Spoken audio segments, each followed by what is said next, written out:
আসসালামু আলাইকুম। হিন্দু হয়ে আমার আদাব করেন, অনেক কথা তো শুনলেন,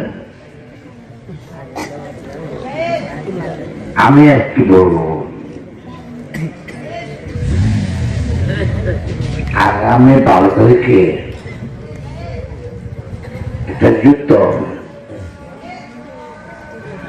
সেটা স্বাধীনতার পক্ষে এবং স্বাধীনতার বিপক্ষে, এই দুই পক্ষে যুদ্ধ। স্বাধীনতার বিপক্ষে শক্তি যারা এই বাজার দখল করেছিল, যারা এখানে বাড়িঘর দখল করেছিল, তারা আগুন লাগিয়েছিল, তারা গরুবাসীকে জমে দিয়ে খাইছে, এদের পক্ষে ভোট দিবে কি আমি বুঝি না। আমার হিসাবে এটা পড়া আমার মনে হয় কেউ বুঝবে, এদেরকে তো বুঝবে। তারপরেও যদি দেয় তাহলে তো নিতে হবে, এটা যুদ্ধ হবে আগামী দাঁড়াবে। তো 12 তারিখ কিসের যুদ্ধ? 12 তারিখ বাংলাদেশের পক্ষে আর বিপক্ষের যুদ্ধ। আমি মনে করি আমি প্রার্থী হয়েছি এই যুদ্ধ কিছু না। আমার মনে হয় যে আমি জিতব। আমার মনে হয় স্বাধীনতার পক্ষে শক্তি জিতবে। এটা লুকিয়ে রাখতে চাই না, জোর করে রাখতে না, জোর করে নিতে পারবে না। তো এই লুকিয়ে রাখার জিনিসটা স্বাধীনতার পক্ষে শক্তি জিতবে বলে আমার মনে হয়। তো আপনারা তো পৌরসভার লোক, আপনাদের তো এরকমই কি মনে হওয়ার কথা না, অন্য কিছু চিন্তা করেন।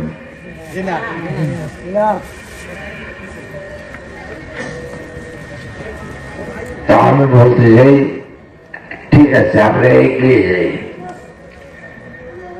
যুদ্ধ যুদ্ধের পথে মিলে যায়, যুদ্ধ করবো। আর যদি যুদ্ধ না মিলে তাহলে আমরা এগিয়ে যেতে পারি। আমি উপস্থিত পৌরসভার সকল ভাইকে বলতে চাই, এটা আমার বিজয় নয়, এটা আমার বিষয় নয়। এই বিজয় যদি হয় হবে সারা দেশে, আর এই বিজয় যদি হয় তো হবে আপনাদের। এটা আমার বিজয় নয়। আমি হারতেও পারি, জিততেও পারি। আর স্বাধীনতার যুদ্ধে যাওয়ার জয়লাভ করেছি, এটা তো আমরা জয়লাভ করার আশা করি।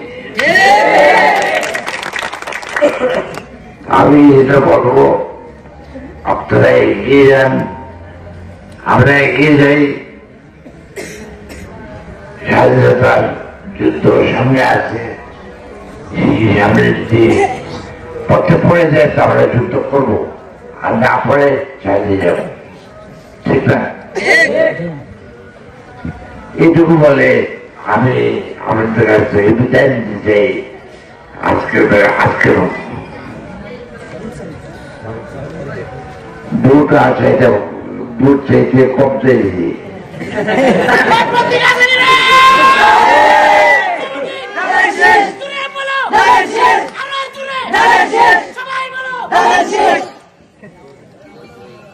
এই আমাদের দলের পক্ষ থেকে বলছে যে আরো চান, আরো বুঝে, আর বলছেন আমার বাড়ি তো আছি পর্যন্ত আমরা তো জানি, আপনারা তো জানেন। তো আমি এটার উল্লেখের কথা জানেন সব। তো আমি এখানে সবটি ঘোষণা করছি, আপনারা আমাকে বিদায় দেন। সালাম আলাইকুম।